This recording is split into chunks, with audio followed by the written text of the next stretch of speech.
Hi everybody and welcome back to Killer Concepts, the place where we talk about all things true crime. My name's Peyton. If you are new here to my channel, make sure to hit that red subscribe button down below and turn on your post notifications so that you do not miss a thing. Today we will be talking about a young girl named Dorothy Stratten. Dorothy Stratten was only 20 years old when she was murdered by her estranged husband, all because he was jealous of her career.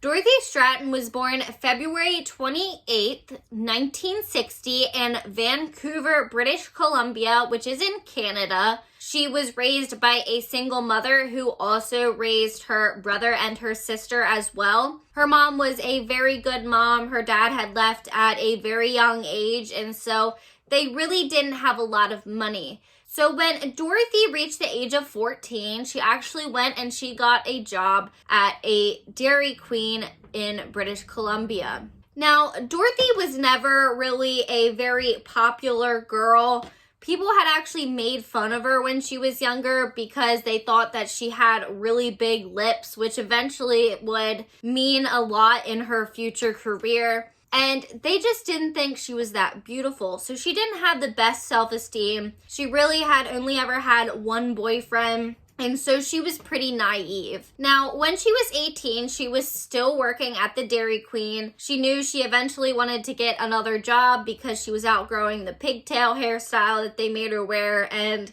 she just was ready to move on with her life. Now, a man named Paul Snyder walks through the door one day. He was known as a local pimp. They actually called him the Jewish pimp because he'd wear a Star of David that was encrusted in jewels around his neck, and he'd wear fur coats and really tight pants. A lot of times his chest was hanging out of his shirts. He had the pimp style back in the 70s and 80s. And he really didn't have that good of a reputation.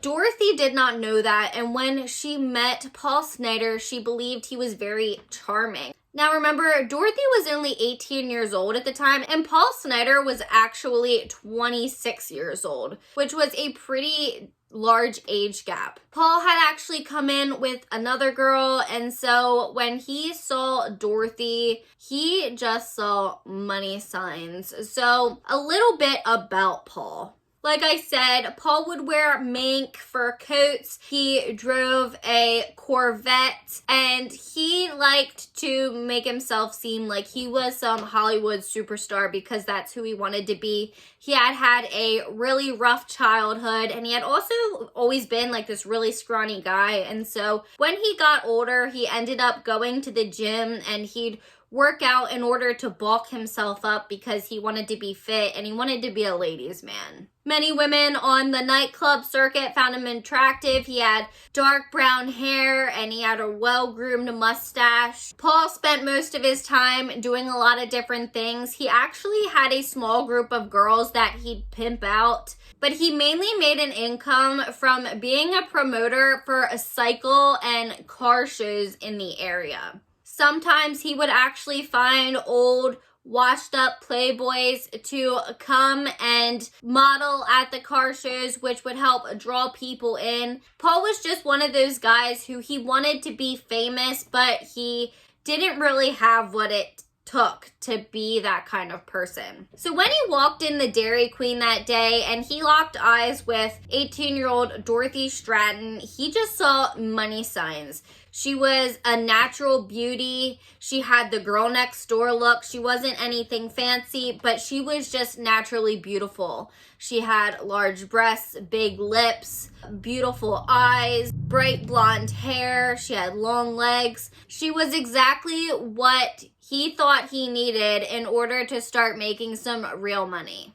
When Snyder became interested in Dorothy, he actually got her number from one of the other waitresses at Dairy Queen, and he would call her later that night. At the time, it was 1978. Dorothy was young. She was the perfect kind of person for him to reach out to. Just to mention, Dorothy's name at the time was actually Dorothy Root Hoag Stratten, not Dorothy Stratten. That would come in later when she would become a Playboy model. Dorothy immediately became amused with Paul, possibly because he was older than her and older men sometimes appealed to people. She had only had one boyfriend before. She was pretty naive. And so when Paul came along, he made sure to buy her jewelry, buy her clothes, take her out on dates. He would do all kinds of things for her, and she just loved it. He was very brash and very abrasive in his personality, but she liked him anyway. She saw him as very attractive, and she just wanted to please him. Dorothy had always been a pretty shy girl who really didn't see herself as beautiful until she met Paul and he showered her in compliments. And so when Paul asked her to take some pictures with him, she would. He eventually would actually take her to her senior homecoming, which is a little bit strange considering that Paul Snider was 26 years old.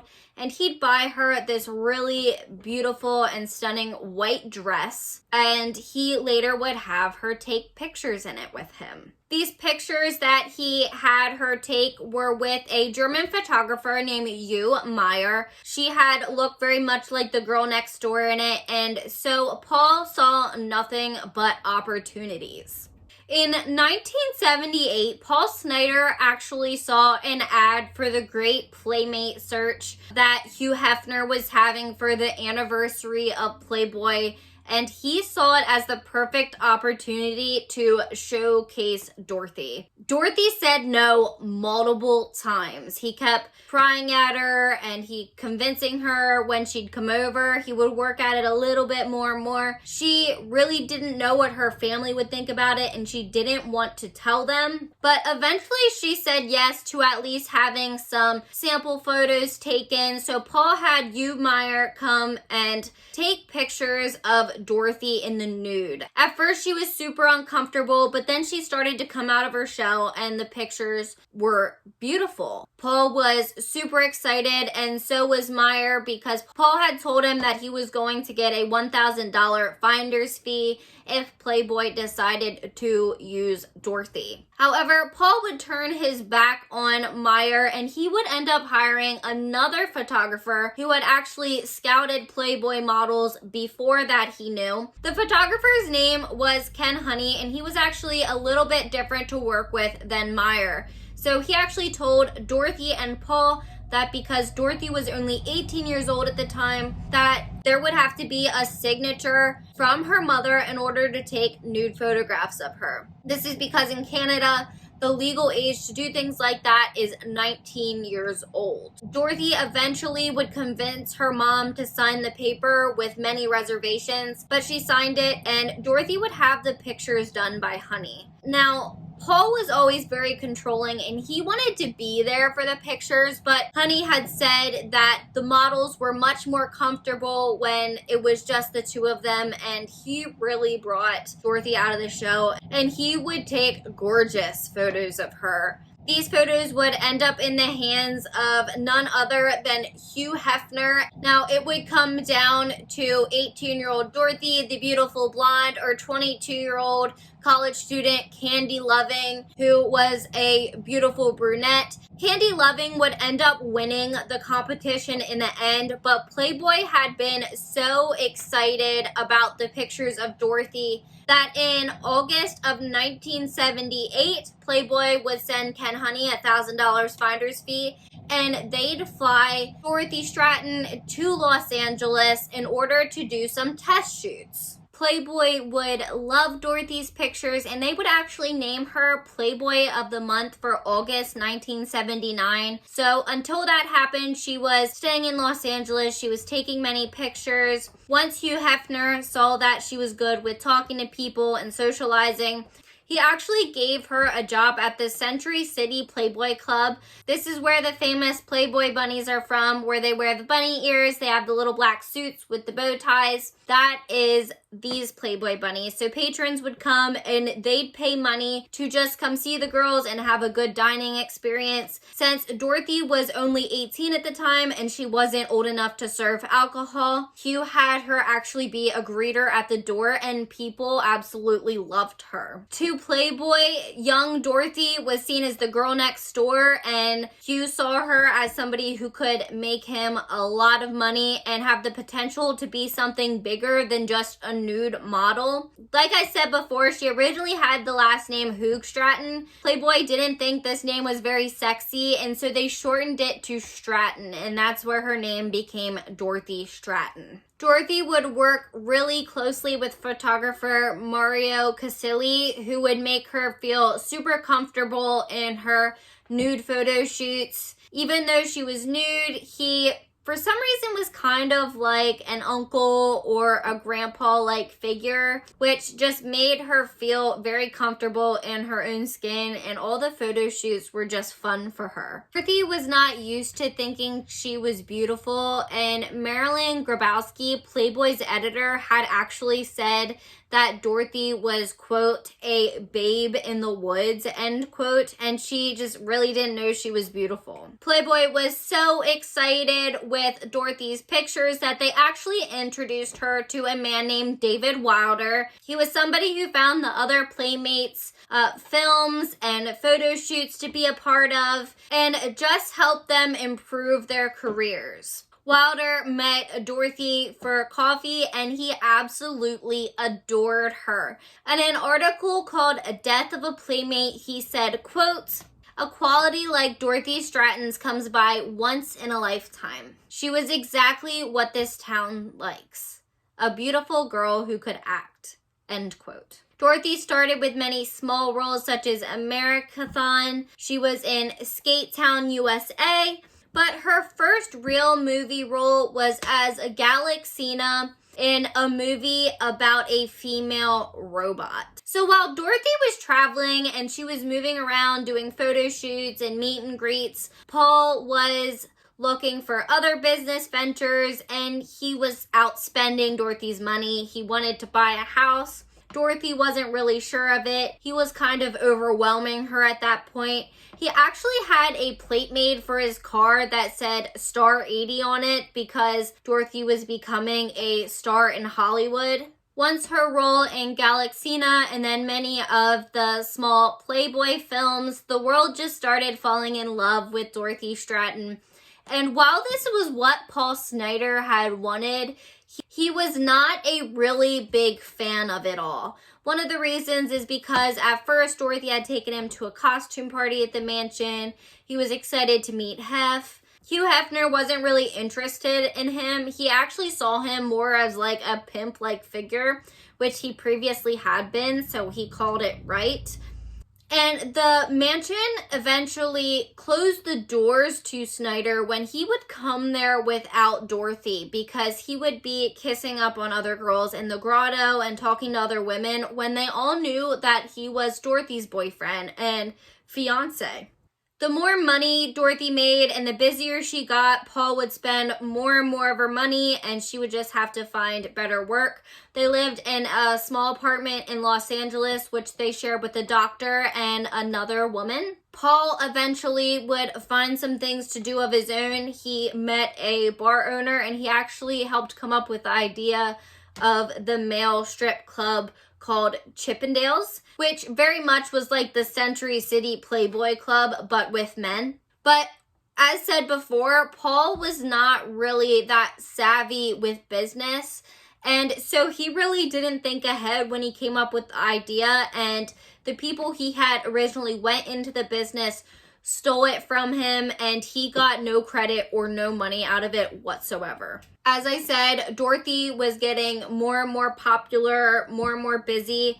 And so Paul Snider felt like he needed to kind of hold her down a little bit for the reason that he felt like she was slipping away. And so he started calling during her photo shoots. He was overwhelming her. The staff would pick up and he'd beg to talk to Dorothy. He needed to speak to Dorothy. They would say no, she's in a photo shoot, and he would basically say he didn't care. And then eventually he would persuade her to actually marry him, because then he felt like he would have her tied down and she would have to do what he wanted her to do. Even though multiple friends of hers told her that she shouldn't marry Paul, he just isn't a good person for her and he's gonna hold her back. But she basically said, Paul loves me and I owe him because he's the one who helped start my career. Dorothy had even went as far as to ask Hugh Hefner, who she saw as kind of a father figure, to be in her wedding,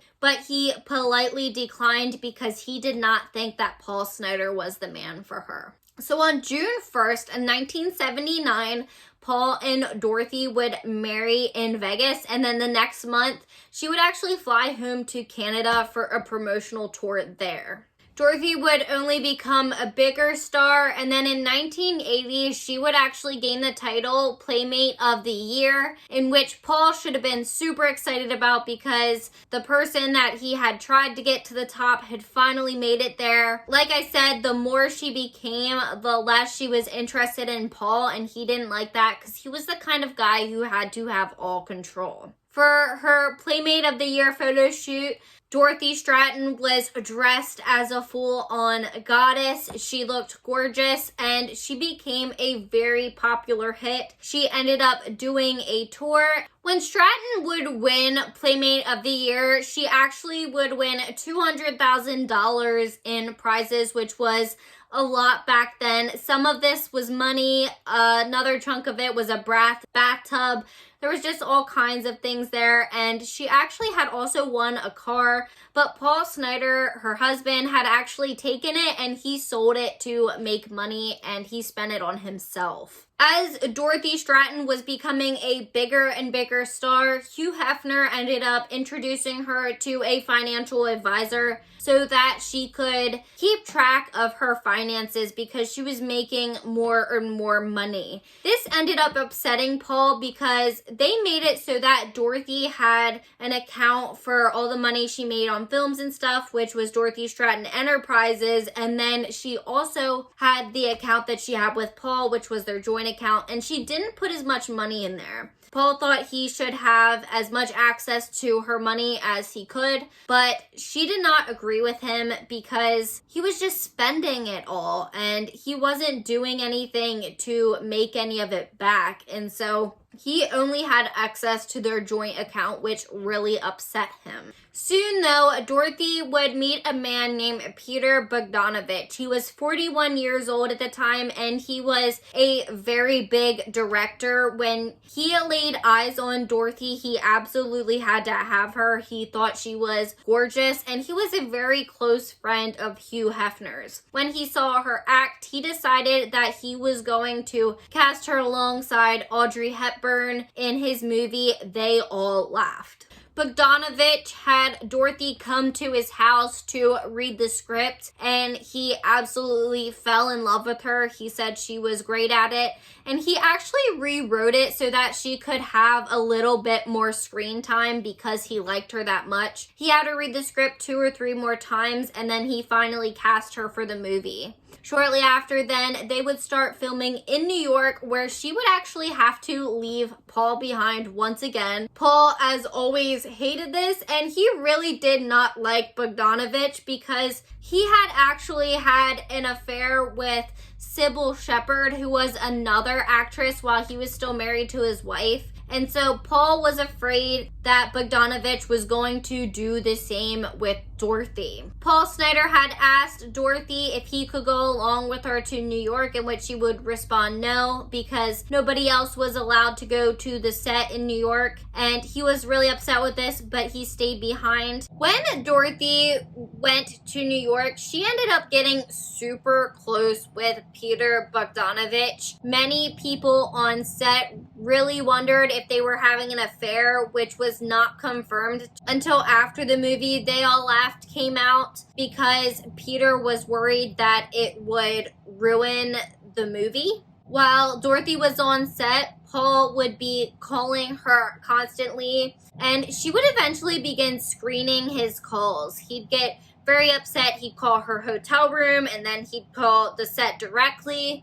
But she just didn't want to talk to him. She was working 12-hour days, not eating much because she was trying to keep her weight down, and she just wanted to focus on working. Now, the more that Paul bothered her, the more it pushed her towards Peter Bogdanovich, and eventually she would move out of her hotel room in the Wyndham, and she'd move in to Peter's place while they were there filming. Paul Snider became very concerned when he would finally get Dorothy on the phone and she would no longer tell him that she loved him back.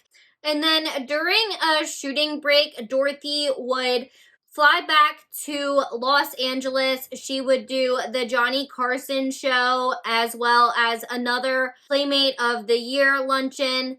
And then she would fly back home to Vancouver because her mother was getting married and she wanted to be there. Even though she really wasn't talking to Paul that much at the time, she told him that he could go as long as well because he was a member of the family. But all they did is argue the entire time. Then when Dorothy Stratten went back to New York, she actually sent Paul a letter stating that she wanted her space and she basically wanted to be a free bird. She wanted to separate from Paul and have a chance to be herself, which immediately infuriated him. He felt like he was responsible for every single bit of success that she had, and he thought that he belonged in her life. Since Paul was upset about Dorothy and he basically saw his meal ticket flying away, he ended up finding another 17-year-old young girl named Patty who he believed could become big like Dorothy. She had very statuesque features.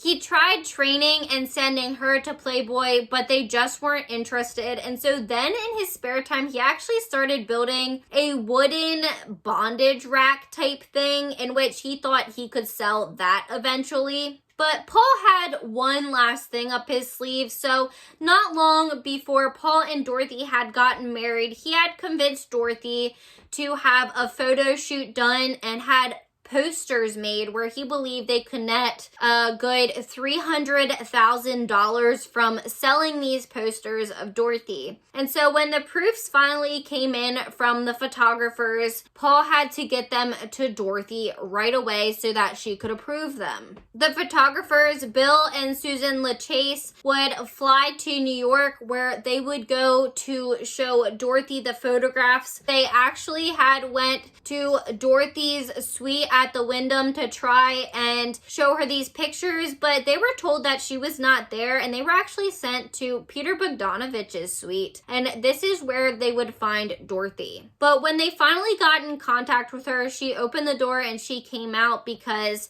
there was other people inside, so she did not invite them in. She actually took the pictures. They said she seemed like she really liked them, but she took them in, talked to somebody, and then she came out and basically said that her breasts look weird in the picture and she was not interested. The LaChases had tried one more time to get Dorothy to approve the pictures, and they called the hotel about a week later to try and talk to her. And this is when the hotel told them that Dorothy Stratten was not there and that they needed to stop harassing them. So in mid-July of 1980, the movie They All Laughed eventually wrapped up. Dorothy did not come back home to see Paul. She actually sent him papers saying that she wanted a legal separation, which really infuriated him. He would actually hire a 26-year-old lawyer turned private detective named Mark Goldstein to try and dig up any kind of dirt that he could on Dorothy so that he could get as much out of their divorce as possible.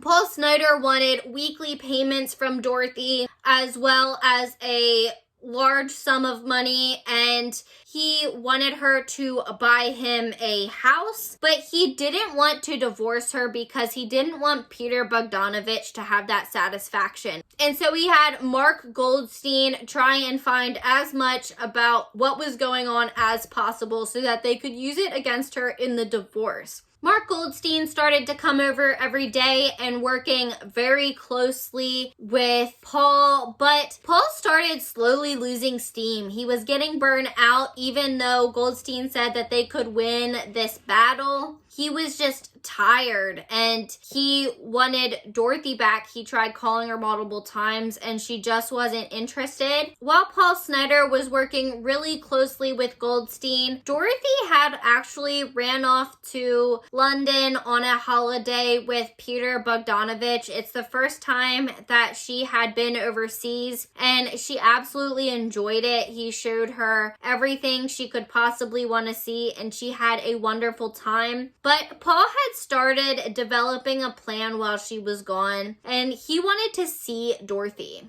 Dorothy would come home from London, and she actually would get a small apartment in Beverly Hills, but when Paul tried to contact her there, he actually found out that somebody else was staying there, and she was really staying with Peter Bogdanovich. Eventually, Paul would get a hold of Dorothy, and he would invite her to lunch. Dorothy at first argued with him and said she really did not want to see him in person, but Paul pulled the typical card and basically said that she owed him that and he just wanted to talk to her about their divorce and their settlement. Dorothy eventually agreed to going to lunch with him. One thing I do want to mention is once Dorothy sent Paul the letter stating that she wanted to be legally separated, he had actually borrowed a gun from one of his friends and he had become obsessed with the idea of possibly shooting Dorothy. He had told his friends this before and they were very concerned with him, but they thought he was just kind of joking. It wasn't a big deal. He had also talked about shooting himself if he shot Dorothy. But these friends ended up moving, and when they moved, they took the gun back from Paul and they took it with them for protection, so he no longer had a gun anymore. But he would end up buying a new gun off of somebody off the streets before he would meet Dorothy for lunch that day. On August 8th, 1980, Dorothy would drive her 1967 Mercury to hers and Paul's apartment, and she would park it outside and she would open the door. Paul was extremely excited. He had wine and he was dressed really nice. She didn't expect him to be dressed up nice because they were just going out to lunch, and she would go inside. Mark Goldstein, the private investigator, would sit outside as he was there to make sure everything went okay, and if there was anything that happened, he could record it for their divorce. So before Dorothy went to Snider's house, she didn't tell anybody but her sister because she knew that Peter Bogdanovich would be angry, and anybody else who knew that she was going there would try and persuade her not to go. And so she didn't tell anybody, and nobody else knew that she was there besides her sister and Mark Goldstein. So Mark Goldstein's sitting outside and he calls Paul because he was supposed to call him every once in a while to make sure everything's okay. And when he finally talks to Paul, Paul sounds fine. He just says that him and Dorothy are inside talking and he's very excited. So at one point, everything must have started to go downhill in their conversation because the next time that Goldstein calls, Paul doesn't answer and he lets it go. But then their roommate Patty comes home and she leaves and he calls again and still doesn't hear from Paul. And then their other roommate that lived there, the doctor that lived upstairs, he comes home and followed by Patty, and he continues to call and he still doesn't hear from Paul. He notices that the German Shepherd that was in the backyard that usually would be inside the house was still outside. Nobody had let it inside. Goldstein decided to call again. Still no answer on Paul's phone. And the doctor and Patty were upstairs just wondering why his phone kept ringing. And then Goldstein actually made the decision to call Patty and see if she could go check downstairs and see if Paul and Dorothy were okay. Patty didn't want to. She was too scared. And so Goldstein decided to ask the doctor upstairs if he could do it. And so when he went downstairs and opened the door, he was greeted by an absolutely horrific scene. Patty would follow the doctor down the stairs, but as soon as he would open the door, he'd slam it shut again and he'd turn the other way and call 911. So both Dorothy and Paul Snyder had been shot, and the room had blood spatter in it, and they were actually both nude. Dorothy was propped up against a bed, her knees were on the floor, and her head was kind of sagging. Dorothy's hair had actually been hanging very naturally, which was very odd because it seemed to be very unaffected by the violent scene inside that room. So when Dorothy was shot, the shell entered above her left eye, leaving that side of her face shattered. And Paul had been shot as well. Due to Paul saying before that he would shoot Dorothy and then himself, or that he had been thinking about doing that, that is what the police would end up concluding. At first, due to the position that Dorothy had been in, people had thought that she had been sodomized, but the police actually found no evidence of that. And so I just want to make that clear, because in other articles and podcasts that I've heard, some people had mentioned that Dorothy had been sodomized, but from the scientific findings, she actually had not been. It was, however, proven that Dorothy had had some kind of sexual intercourse, whether it was forced or not, we do not know. DNA was not really in its prime in 1980, and so they didn't really look at whose it was. They just knew it happened. It was an absolutely horrific scene.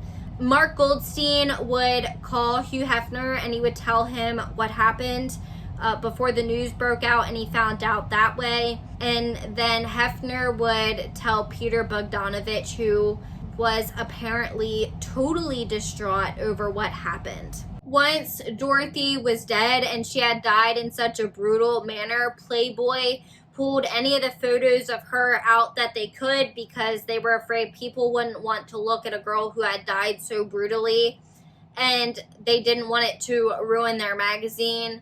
And then Peter Bogdanovich actually did something that he was advised against. He was told that he should not release the movie. They all laughed because it would probably fail very badly, because it was a comedy that included her in it after how she had died. But he decided to do it anyway because he felt that he owed Dorothy that, and it actually flopped pretty bad.